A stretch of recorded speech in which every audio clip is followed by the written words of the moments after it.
Sorry, John. I'm just so bored standing here. I'm a reporter deep down. I feel like I got to ask a question. Sorry.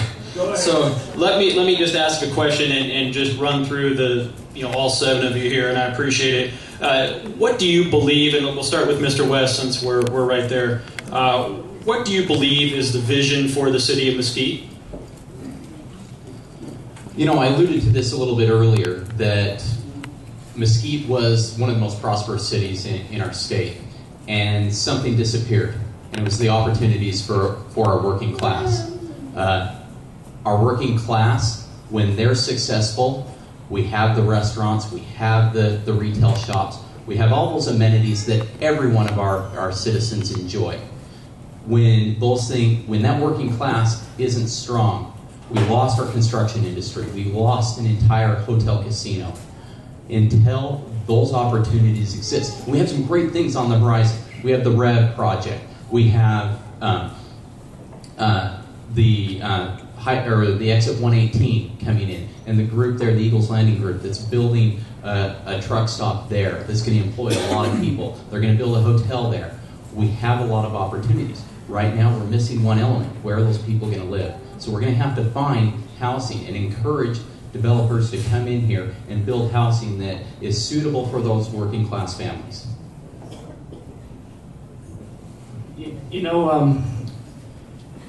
When I came here, there's 2,200 people in the city. That's all there was, and it was really fun to watch the city grow. It was neat to watch. It seemed like there's something new and going up every week. Another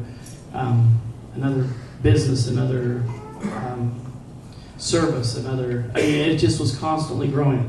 It was an incredibly fun time to watch.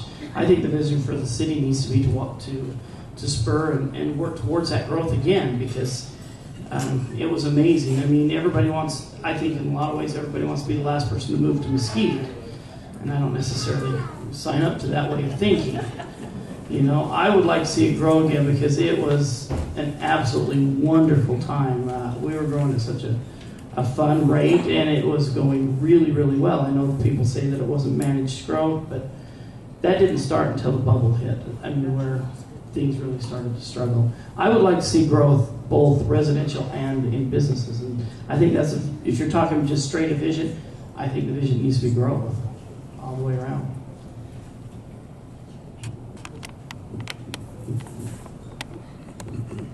Yes, I'm next.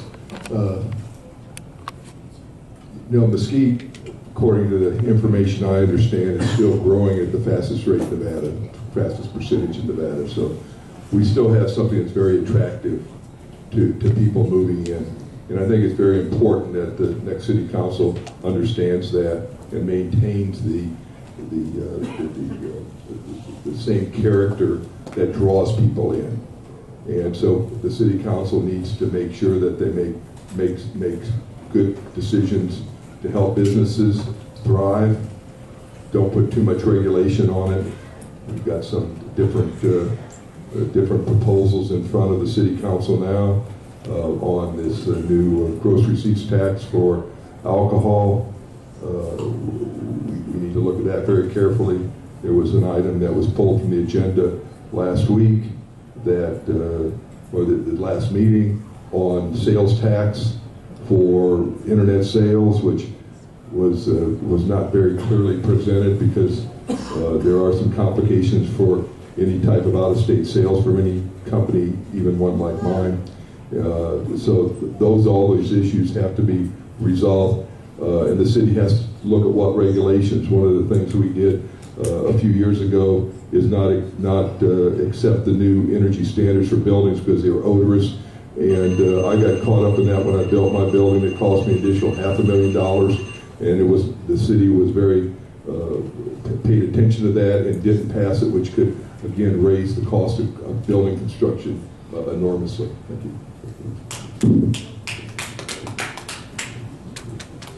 Well, we all moved to Mesquite for a better life, and there's no doubt about it. And this is a great place to live, otherwise we wouldn't be here, correct? What I would like to see, when new businesses come in, they have to be the right businesses, okay? Like the RV repair center, that's going to be huge for us. And that's the right type of business for all us RVers, not just for me, but for the millions of us. For the people who have the diesel pushes, where do you go to get it fixed? You either got to go to California or you got to go up to Salt Lake City. And the employment is going to be huge. I believe they're going to put, what, 40 bays eventually? That's what they plan on. That's a lot of people. We're going to need diesel mechanics, gas mechanics, electricians, plumbers, auto repairs. It's going to be huge for us. And that's the type of business that's perfect for Exit 18. The truck stop is a perfect location instead of the truck zooming around here. You know, we all see when we come out the Virgin River or the Eureka, you got tracks back, they're all backed up and the diesel fumes and everything. So, yeah, I love Mesquite and I want to see it grow too, but it has to be the right growth for us as citizens of Mesquite.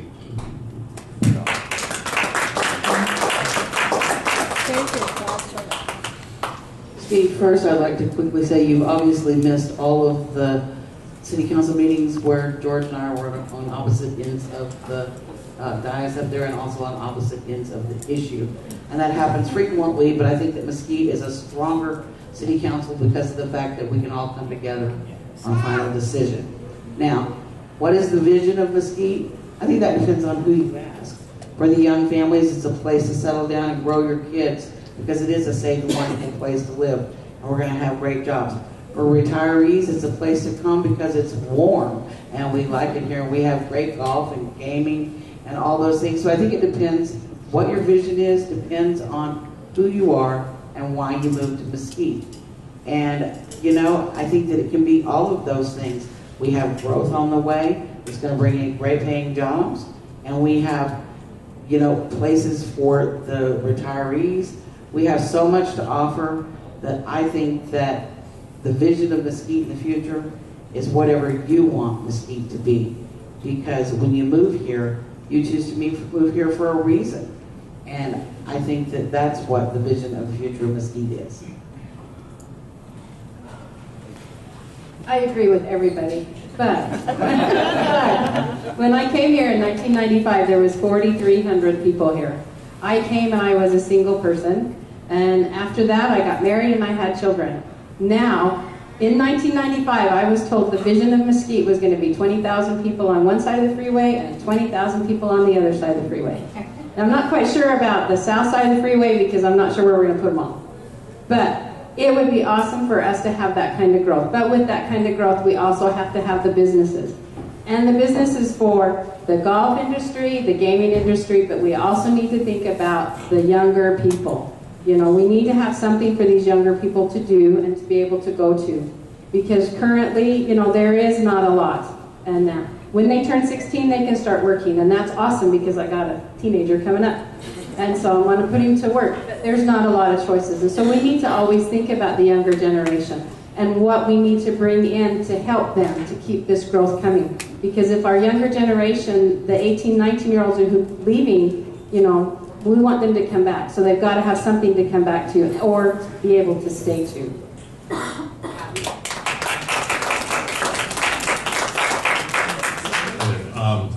Vision from a governance perspective, I mean, I assume that this is directed more as a city council. What's your vision?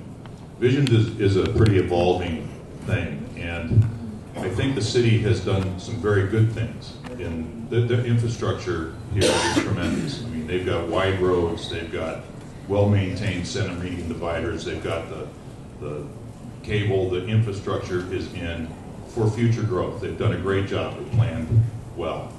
The micro-visioning is problematic. The vision of the last council was that we needed housing of $250,000 in each development, so a developer was required to do that in low-income housing. Well, it turns out now you can buy a 2,000 square foot home for $2,500 or $250,000. That vision changed because the economy's changed. The master plan, we revisit the master plan periodically. We just made 2 changes to 2 of the components back in December and October, I believe it was. It's keeping the master plan up to date, keeping it relevant, adhering to it, and in the case of any zoning changes or code changes, they have to be justified by the governing document, which is our master plan. And I think we've done a good job with that. And I don't disagree with anything anybody said with respect to the community.